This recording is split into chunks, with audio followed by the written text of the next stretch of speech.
노선형 상업시설로 재개발을 할 수 있는 부지를 제가 지금 보여드립니다. 예, 이쪽 인근들이 모두 이제 어떻게 보면은 1100%를 받고 상업지를 편입해서 같이 재개발을 할 수 있는 곳들인데요. 전체 통 건물들로 이루어진 것들이 꽤 많습니다. 이런 것들은 개인이 자산가들이, 큰 자산가들이 매입을 할 수 있는 그런 것들이라고 할 수 있겠죠. 이렇게 통 건물들. 지금 통 건물들은 상당히 가격적인 거가 근접하기 쉽지 않죠. 수십억 이상 되고 하는 것들이라 쉽지가 않고, 예, 지금 보시는 것처럼, 그나마 소액으로 할 수 있는 것들이 어떤 것들이 있을까 한번 좀 고민을 해보시기 바랍니다. 지금 대각선으로 다목적 회관하고, 요번에 수용돼서 들어갔던 근생 3층짜리 빌딩하고 쭉 연장선선으로 도로를 확 그어보면요, 지금 차량이 나오는 곳, 이곳이 바로 연장선선으로 들어가야 되는, 확충해야 되는 도로라는 사실입니다. 이 도로가 확충이 되려면 바로 여기 보이시는 이쪽, 이 작은 상가와 이쪽 일부, 여기 상업시설인 오피스텔이 까지 확충이 돼야지만 적어도 8차선 정도 이상의 도로가 확충이 된다라는 거죠.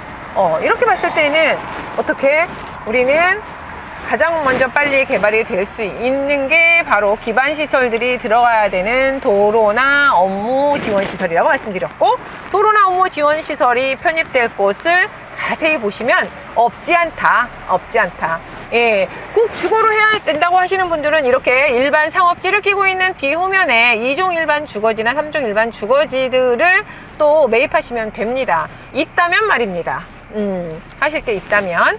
그렇지 않을 때는 차라리 이렇게 오피스텔 같은 경우에도 이렇게 재개발지가 될 수 있다라는 거를 아마 잘 모르시는 분들이 있을 거예요. 하지만 있습니다. 뒤로 보면 이렇게 노후도가 되죠. 이렇게 노후도가 될 때 3만까지 우리가 포함을 합니다. 그리고 노후도 60% 이상 돼야 돼요. 30년 이상 된 것들 굉장히 노후됐죠.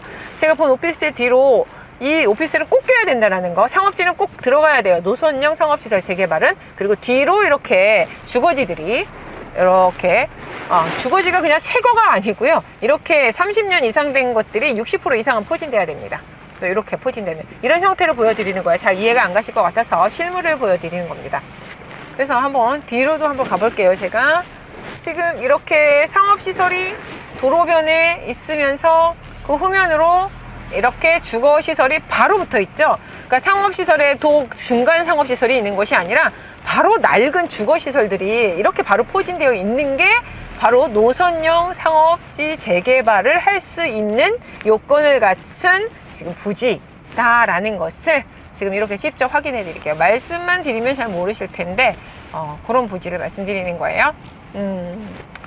이렇게 도로가 있고 노후된 건물들이, 이런 것들은 2종 일반 주거지가 아니라 3종 일반 주거지가 될 수도 있겠죠. 그리고 근생 건물들입니다. 근데 이런 것들은 보통 통이에요. 통이기 때문에 다 매입을 하셔야 되기 때문에 쉽지 않습니다. 네, 이곳은 신창동이고요. 신창동 쪽으로 해서 중간에 신창동 가운데 길입니다.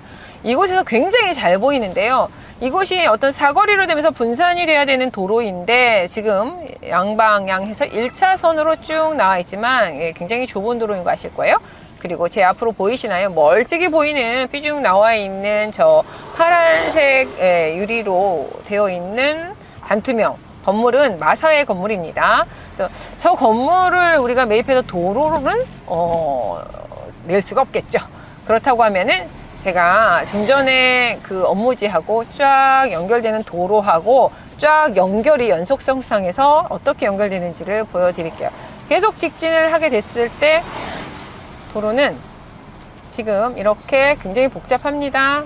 그래서 이 안쪽도 개발을 하기 위해서는 도로 확보가 굉장히 중요해요. 여기도 마찬가지고. 하지만 더 중요한 거는 이 동네 개발은 좀 더 늦을 수 있어요. 하지만 업무지와 직결되는 개발을 생각하셔야 된다고 그랬죠. 이 도로가 계속 확장이 됐을 때는 바로 영향을 미칠 곳은 대로변 쪽에서 상업지 중에 영향을 미칠 곳을 고민해 보십시오. 대로변의 상업지 중에 고민. 제 앞에 다목적 회관 쪽 뒤쪽으로 해서 진입이 된다고 말씀드렸죠. 거기에 근생상가는 수용된다. 그럼 양쪽에 있는 대로변 상업시설이 꼭 진입이 돼야 되고 꼭 수용이 돼야 되는 곳은 바로 이 원효로 3가와 함께 신창 이 도로 4m 도로와 연결되는 코너에 있는 대로변에 있는 상업시설은 꼭 수용이 돼야 됩니다. 그런데 수용하기엔 너무 거대하잖아요. 대로변에 있는 건물들이. 그러니 이곳은 기부 체납식으로 개발을 해주면서 용적률 1100% 올리고, 그리고 도로는 부지 확보를 위해 기부 체납하고, 그렇게 간다라는 것. 그래서 이 코너에 있는 상업지, 건물 뒤쪽으로 있는 곳은 상업지라기보다는 그냥 2종 주거지나 3종 주거지이니 그거하고는 좀 다른 일반 그냥 신통이나 이런 재개발이지만, 우리가 말하는 노선형 상업지 재개발은요, 이렇게 상업시설을 꼭 끼우고 있어야 돼요. 그러면서 이렇게 도로가 코너 도는 거 보셨죠?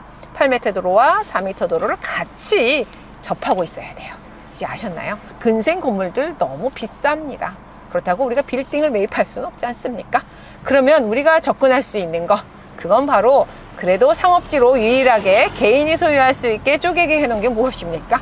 오피스텔이죠. 그래서 오피스텔이라고 다 예전처럼 주택수에만 포함되고 오르지 않는 거, 이게 아니라 조금 생각을 바꾸셔야 됩니다. 어느 곳에 위치해 있느냐에 따라서는 재개발지로서 금싸라기가 될 수 있습니다. 1100%짜리니까 말이죠.